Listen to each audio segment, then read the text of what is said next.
My name is Katie, I'm a doctor, and I used to live a fairly predictable life. Even though my marriage was arranged, I always kept my dark hair the way I liked it because my husband took care of everything, including my skincare treatments. If I wanted to get a tan, go to the gym, or hire a personal trainer, he would arrange it all. I had every resource at my disposal to maintain my beauty. Since I quit my job to dedicate myself to our home, I was freed from many worries, and sometimes it felt like I had gone back in time, feeling young and full of energy again. I was married to Paolo, a successful businessman, and together we had 2 grown children who no longer lived with us. Our routine was peaceful, with quiet dinners and weekends spent at home. Although I didn't hate the calm of my life, I had to admit that at that point I felt like I had left a lot behind. The marriage had consumed me to the point where I no longer recognized the version of myself who once loved to travel and explore new places, filled with passion for helping people in the hospital. After meeting Paolo, everything began to change. His wealth and his family's prosperity captivated me, and I adopted a new, more submissive, domestic, and modest version of myself. However, occasionally, I wondered if all that luxury was truly enough to make me happy because, to be honest, I hadn't felt the same thrill when I woke up next to him in a long time. Then, one sunny afternoon, everything changed when I received an invitation to speak at a lecture at the university where I had graduated as a distinguished alumna. As I passed through the contemporary hallways, I felt a charming young man who appeared to be leading a group of people approached me with a charming smile and asked if I needed help. I replied that I was looking for the conference room. He was a carefree yet attractive young man with short, neatly styled hair and brown eyes that gleamed with enthusiasm. His white shirt contrasted with his slightly tanned skin, and his fitted jeans emphasized his athletic figure. I was a little lost, trying to find a room where I would share my experiences with the future doctors. He was clearly accustomed to effortlessly drawing attention thanks to his laid-back yet assured manner, but in that unexpected encounter, something inside of me stirred. "Are you here for the conference?" he asked. I instantly turned to face him and noticed a curious sparkle in his eyes. I blushed when I realized I had been staring at him for too long, which was unusual for a married woman. "I am the guest speaker, yes." As he spoke, I felt a pang in my heart as I realized how bitter the situation was. It had been a while since my social circle stopped calling me.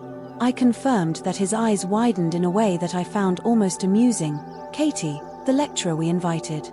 He said. "Yes, that's me," I replied, and our conversation quickly shifted to my career, my accomplishments, and my recognitions. "Paolo's wife will take that title in place of Dr. Katie." I couldn't recall the last time I had received praise for my work as a doctor. "By the way, my name is John," he said. "It's an honor to have you here," and his presence awakened something that had been dormant inside of me for days. I took advantage of an afternoon when my husband would arrive home late to return to the college, and this time I went straight to the medical program office looking for John, the guy who had helped me the week before. I wasn't sure what I was doing, but I also didn't pause to consider how odd it might seem for a woman like me to seek out a young man who could be my son. When I saw John's smile in one of the hallways, any judgment I might have had about the situation vanished. Katie Heard said she was coming towards me. "What a surprise to see you again, John." I smiled back, oblivious to the fact that I had come to the college especially to look for him. Soon after, we sat down on a campus bench and started a lively conversation. When we first spoke about more formal subjects, I discovered that John was in his 2nd year of medical school and was enthusiastic about trauma care. He was a real gentleman who always made sure I had a drink or snack by my side. My heart pounded when I realized that we had a lot in common and that we both had a strong love for the work that not many people around us could really comprehend. As the hours went by, our conversation grew more personal, and before I knew it, we were sharing nearly private information. I wasn't sure why, but at one point I told him how much his words had moved me during our first meeting. He gave me a serious look and asked Katie if she would like to go out for drinks. I wasn't sure what I truly wanted, but I felt like our conversation was transcending words.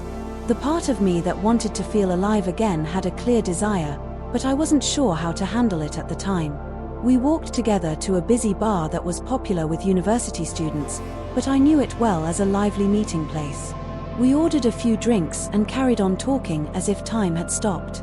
The music in the background ranged from modern to romantic, creating an inviting atmosphere.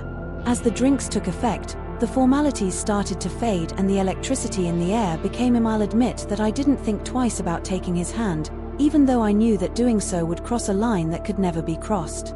He invited me to stand, and soon we were dancing on the floor. I could feel some curious giles directed at us, but it didn't matter because I didn't really know how to dance to that rhythm. After a few minutes, I felt his warm breath on the back of my neck and his body pressed against mine, strengthening our bond.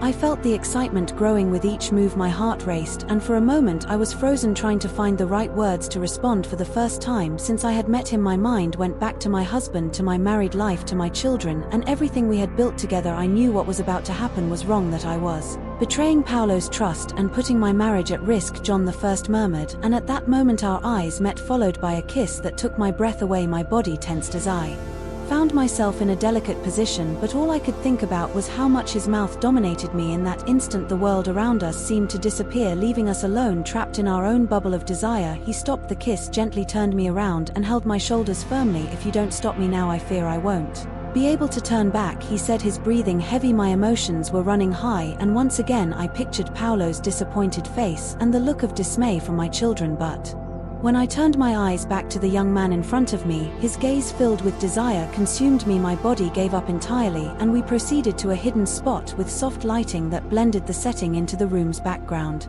The ambience was different.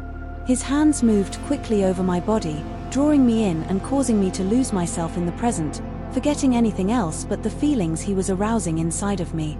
As I felt his body near mine, a wave of pleasure washed over me. I knew I had never experienced anything so intense with Poe, and that moment was marked by an intensity that made me completely lose control. He took me entirely in a way that mixed pleasure and pain in a heady combination, and even though I knew it was wrong, I couldn't stop the intensity of the moment. The desire became almost overwhelming, and when it was all over, we kissed again, this time with a passion that made us laugh.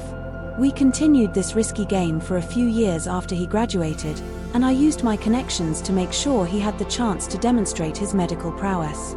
The condition was straightforward, and he agreed to make me feel like a woman again, even though I knew I was playing with fire. Intoxicated by the adrenaline of what we had just done, I knew I had crossed a line that should never have been crossed, but in that moment, the ecstasy I felt, the warmth of his body against mine, swept away any reg. To be honest, I don't regret what I went through, and neither my spouse nor my family suspect anything. I'm not sure whether I'll ever pay a price for this.